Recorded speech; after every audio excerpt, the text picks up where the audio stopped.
Namaste friends. I welcome all of you in this today's session. Today we are going to discuss variation of equivalent conductance with concentration or with dilution. That is effect of concentration on the values of specific conductance and equivalent conductance we are going to see in today's topic. We know that the specific conductance of a solution depends upon the number of ions per unit volume of the solution, and equivalent conductance depends upon the specific conductance and the solution concentration or the volume. The formula for specific conductance is given by Ls. Okay, this is the symbol used for specific conductance, which is equal to cell constant upon the observed resistance. This resistance is the resistance offered by the number of ions in the solutions, and the formula for equivalent conductance is symbol for the equivalent conductance is lambda V, which is equal to specific conductance Ls into 1000 upon C. So 1000 upon C is nothing but the volume of the solution, or it is the number of gram equivalent present in a given volume. This 1000 represent the 1 liter and C represent the concentrations. So when concentration increases, the number of ions per unit volume also increases. When concentration increases, the number of ions per unit volume also increases. Hence, the specific conductance is also increases. That is, the value of specific conductance increases in proportion with the concentration, or Ls is directly proportional to the concentration. The strong electrolyte as well as weak electrolyte behaves differently in conductance measurements. So we know the strong electrolytes, the electrolyte means the solution which conducts the electricity is called as electrolytes. Strong electrolytes means the electrolyte which dissociates completely in the solution is called as strong electrolyte, whereas weak electrolyte dissociates incompletely or partially. Now, in conductance measurement, when we use the strong electrolyte, then this strong electrolyte dissociates completely in the solution. Therefore, the number of ions per unit volume increases in proportion with the solution concentration. This we have seen. But look at the weak electrolyte. This weak electrolyte dissociates incompletely in the solution. Therefore, dissociation of weak electrolyte will be less with increase in the concentration of the solution. This is the important sentence. Dissociation of weak electrolyte will be less with in the concentration of the. Okay. So strong electrolyte example is HCl. In the solution it dissociates into ion H plus and the Cl minus. Weak electrolyte, the acetic acid is example of weak electrolyte, and it dissociates as acetate ion and hydrogen ion. These ions are in equilibrium with undissociated acetic acid molecule. Okay. Now next, the equivalent conductance lambda V invariably increases with dilution, that is the decrease in concentration. This is the important point to understand. Okay, the formula for equivalent conductance just we have seen is lambda V is equal to Ls into V, and this V is nothing but 1000 upon C. The V stands for the volume of solution, or it is called as dilution also, and C stands for the concentration, that is number of gram equivalent per liter of the solutions. So for weak electrolyte this effect is predominant to understand.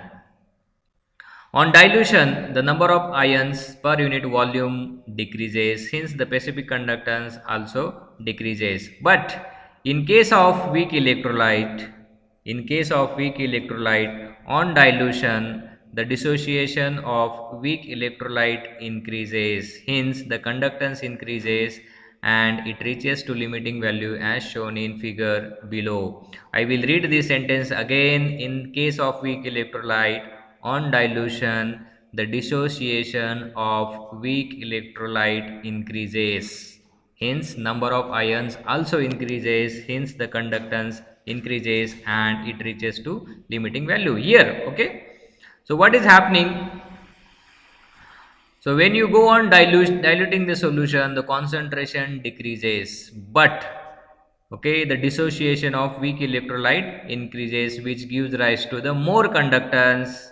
So we can say that equivalent conductance increases with the dilution. Equivalent conductance increases with the dilution, but the specific conductance decreases with the dilution. Now this is the graphical representation. On this y-axis, equivalent conductance is plotted. On x-axis, the dilution factor is taken, that is increase in the volume. Okay, so when the dilution increases, the dissociation of weak electrolyte increases, and at one point the dissociation is complete, and this is the point, and this point is called as limiting value of equivalent conductance, or it is also called as equivalent conductance at infinite dilution. Equivalent conductance at infinite dilution. Okay, at infinite dilution the equivalent conductance value becomes constant. This concept can be understood with the help of this table. Now this is the table of equivalent conductance of strong electrolyte and weak electrolyte at different concentration. So this column is concentration, and this is about the strong electrolyte, and this column is for weak electrolyte, that is acetic acid. Now look at here. So at this concentration 0.1, the in case for the strong electrolyte, the equivalent conductance is 392.32. Now when we move from concentration 0.1 to 0.05, okay, what we have done, we have diluted the solution from 0.1 to 0.5, that is down dilution. There is little increase in equivalent conductance, then further dilution to 0.01, okay, little increase, and okay, up to 0.005, then there is the little change in the equivalent conductance of strong electrolyte. Now compare the equivalent conductance of weak electrolyte. The equivalent conductance of weak electrolyte at 0.1 normal concentration, it is 5.20. When you dilute the solution, then it becomes 7.36. Okay, further dilution for 16.30, then further up to 0.01, 49.20. Now you compare these two things. When you dilute solution from 0.1 to 0.001 gram equivalent per liter, then equivalent conductance gets tripled. Okay, there is threefold increase in the value of equivalent conductance from 5.20 to 49.20, and further dilution it will increase. Okay, so this two column shows that for weak electrolyte, equivalent conductance increases with the dilution. I repeat, for weak electrolyte, the equivalent conductance increases with the dilution as compared to the strong electrolyte. There is no appreciable change for the strong electrolyte. So, in case of the strong electrolyte HCl, equivalent conductance lambda V value do not increase considerably with dilution, but for weak electrolyte, the equivalent conductance value increases considerably with the dilution. Now the variation of equivalent conductance with concentration is given by this formula. Okay, so lambda V is equal to lambda 0 plus minus B into concentration of C. This is the formula. Okay, so here the blue line shows the variation of equivalent conductance with concentration, and this green line shows variation of equivalent conductance with the concentration of strong electrolyte. Now here you can notice that here is steady decrease